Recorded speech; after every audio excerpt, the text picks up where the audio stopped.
Hello, I'm Visheshwaran doing my third year MBBS in Coimbatore Medical College. I have always been fascinated by the field of the radiology and hence I desire to become a radiologist.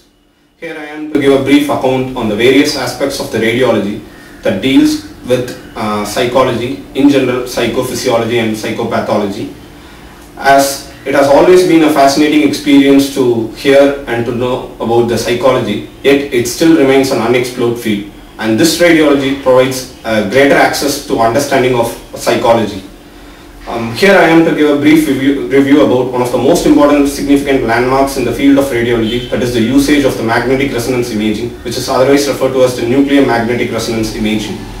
This nuclear magnetic resonance imaging was first started in the year 1973, and the first cross-sectional image of a mouse was produced in the year 1975, and the first human magnetic resonance imaging in 1977. This magnetic resonance imaging has got a wider advantages when compared to that of the conventional computer tomography that we use for the normal radiological purposes. Since it uses a non-ionizing radiation in comparison to that of the ionizing radiation which is used in conventional CT, this has less hazards of radiation. And moreover, this has a ability to distinguish the soft tissue structures and other minute details, and hence it has been used in the imaging techniques of cardiovascular system, musculoskeletal system, neurological system and in oncology procedures. This magnetic resonance imaging works upon the principle of using a magnetic field to cause the magnetization of the hydrogen atoms in the water present in the body. It also uses the radio frequency waves to systematically align the magnetization fields. The basic magnetic resonance imaging scans that are used are the T1 weighted scans, the T2 weighted scans and the spin echo density scans. Of these, the T1 weighted scan uses the gradient echo response, while the T2 weighted scan uses the spin echo response. The various advanced magnetic resonance imaging techniques that are used are the functional magnetic resonance imaging, the real-time magnetic resonance imaging, the diffusion magnetic resonance imaging, the magnetic resonance spectroscopy, magnetic resonance angiography and the functionally attenuated inverted techniques. Of these, the most widely used in the field of the psychology is the functional magnetic resonance imaging technique. This functional magnetic resonance imaging technique depends upon the activity of the brain. Whenever there is an increase in the activity of the brain, there is an increase in the requirement of the oxygen.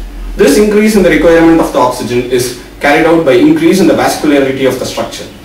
Since this magnetic resonance imaging technique uses the blood oxygen levels, it is simply referred to as the blood oxygen level dependent magnetic resonance imaging technique, or simply the BOLD. This functional magnetic resonance imaging techniques has revolutionized the field of echo density scans. Of these, the T1 weighted scan uses the gradient echo response, while the T2 weighted scan uses the spin echo response.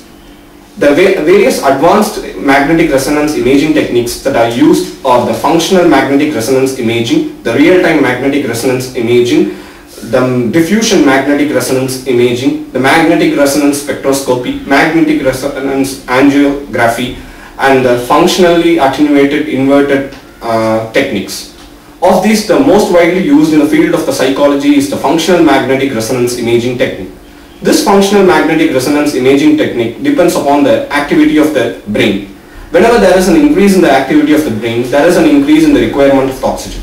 This increase in the requirement of the oxygen is carried out by increase in the vascularity of the structure. Since this magnetic resonance imaging technique uses the blood oxygen levels, it is simply referred to as the blood oxygen level dependent magnetic resonance imaging technique, or simply the BOLD.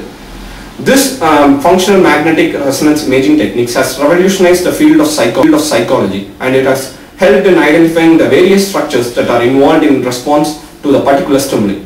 For example, amygdala, which is involved in various fear and in emotions, has been sharply identified with the use of the functional magnetic resonance imaging techniques.